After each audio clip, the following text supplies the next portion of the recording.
The world's greatest innovators weren't specialists, they were polymaths. Leonardo da Vinci painted masterpieces, designed machines, and studied anatomy. William Shakespeare didn't just write plays, he shaped how we see human emotion. In a fast-changing world, their mindset is more valuable than ever. Today we'll uncover how thinking like a polymath can unlock your potential and set you apart. Good morning. In the heart of 15th century Florence, amidst the bustle of artisans and scholars, I, Leonardo da Vinci, found myself in a realm where curiosity reigned supreme. I remember vividly one summer afternoon in my workshop, where the sunlight filtered through the high windows, casting a lattice of shadows and light upon my sketches and inventions. My workshop was a sanctuary of creativity, a chaotic assembly of wooden easels, jars of pigments, and scattered manuscripts. The air was thick with the scent of linseed oil and the tang of wet clay. The soft hum of a distant lute wafted in from the street below, intermingling with the clatter of tools and the occasional muttering of my assistants. I was surrounded by a tapestry of half-finished paintings, mechanical models, and anatomical studies, each reflecting my ceaseless curiosity. It was during one such afternoon that I, engrossed in the mechanics of a new flying machine, overheard a conversation between two local scholars. They spoke of a newly discovered celestial body, a comet that had recently graced our skies. The fire of curiosity ignited within me, propelling me to divert my attention from my current project. I could hear one of them say, "This celestial event could reveal much about the nature of the universe." Good morning. I am Plato, a philosopher from Athens. Today, I want to share with you an event that reached its dramatic peak just yesterday and which can offer you valuable insights. Yesterday, I discovered that a powerful Athenian politician, to whom I had given my trust, has been systematically deceiving the citizens to secure his power. Through intrigue and false promises, he has garnered the support of the people and plans to further expand his power. This revelation deeply troubles me and presents me with a difficult choice. Should I reveal the truth and risk plunging the city into chaos? Or should I remain silent and preserve stability even as the lies continue? In the early morning hours, I sit alone in my study, bathed in the gentle light of dawn. The early shadows dance on the walls as I ponder the consequences. Before me lie reports and documents that expose the politician's schemes. The question, how should I act, weighs heavily on my mind. It becomes clear that the city is at risk of descending into chaos if the truth comes to light. The politician has the support of many citizens who believe in his promises.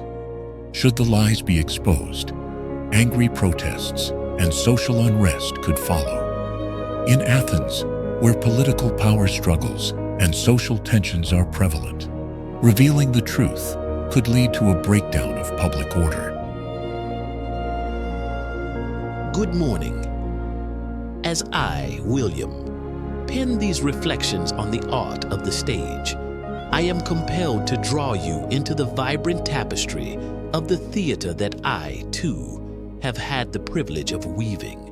Imagine, if you will, the world of Elizabethan London, a realm where the clamor of daily life intermingles with the enchantment of theatrical performance. In this setting, my works not only breathed life into the stage, but also reshaped its very essence, leaving a legacy that would endure long beyond the days of my mortal presence. Picture the Globe Theatre on a bustling afternoon, a wooden amphitheater where the air is thick with the mingling scents of wood smoke and the perfume of eager patrons. The grand stage, thrust forward into the midst of the audience, beckons with its open and inviting expanse. Here, under the clear blue sky or the soft glow of oil lamps, I presented a new kind of drama, one that pushed the boundaries of language, character development, and theatrical structure. In the heart of this vibrant space, my plays unfolded with a dynamic fusion of poetic language and profound psychological insight. I recall vividly the first performance of Hamlet, where the audience was enveloped in the brooding melancholy of Denmark's prince. The stage, with its minimalist setting and evocative use of props, such as the famous skull in the graveyard scene, served as a canvas for the deeper existential inquiries that I sought to explore. Good morning. It was a damp spring day in the year 1271 when my family and I set out to explore the mysterious East. The morning sun peeked through the clouds, drifting over the tranquil Adriatic harbor, casting a muted golden light on the scene. The gentle lapping of waves against the ship's planks was music to my ears, a promising start to the adventure that lay ahead. My curiosity burned like an unrelenting fire within me. I had heard countless tales about the riches and secrets of the East, from the legendary cities of China to the vast markets and enigmatic culture of the Persian Empire. These reports carried a magic that increasingly fascinated me. The idea of witnessing these wonders for myself captivated me endlessly. The world seemed so much larger, more colorful, and more mysterious than I had ever imagined. Marco, my son, my father once said, with a scrutinizing look as we walked through the bustling streets of Venice, "Why are you so drawn to the distant lands? What are you searching for that you cannot find here?" I looked into his concerned eyes and felt my curiosity roar like an untamed beast within me. "I want to see the world, Father. I want to understand how people live, how they think, how they feel. There are things I can only experience by witnessing them myself. Stories are good, but they are only the shell of reality." Every step of our journey brought me closer to fulfilling my desires. The streets of Cambaluc, modern-day Beijing, were a revelation. I immersed myself in the vibrant trade, observed the skilled artisans, and admired the breathtaking architecture of the city. Good morning.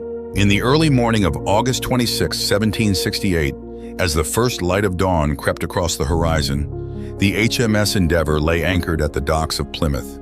The air was crisp, filled with the salty tang of the sea, and the sky painted with hues of pink and gold.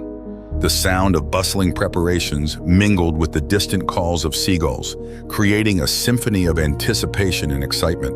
I, James Cook, stood at the stern of the Endeavour, my gaze fixed on the open sea. The ship, with its sails furled and its hull gleaming in the morning light, seemed ready to devour the vast unknown that lay ahead. The journey we were about to undertake was not merely a voyage, but an audacious leap into the mysteries of the Southern Hemisphere. Our mission was to chart unexplored lands and uncover the secrets of the Southern Seas. As the crew bustled about, preparing the last provisions, I gathered them on the deck for a final briefing. The tension and excitement were palpable. The men, from seasoned sailors to eager novices, looked to me for direction and reassurance. I addressed them, my voice steady despite the flutter of nerves within me. "Gentlemen," I began, "we stand on the brink of discovery. Our task is not merely to sail across unknown waters, but to explore and document what lies beyond the horizon. Our success will depend on our resolve and our commitment to this endeavor." A polymath mindset isn't just for the Renaissance greats. It's your key to thriving in a world that rewards adaptability and creativity. Leonardo's curiosity, Plato's balance of logic and art, Shakespeare's command of language, Marco's adventurous spirit, and Cook's preparation. These aren't just lessons from history, they're blueprints for your future.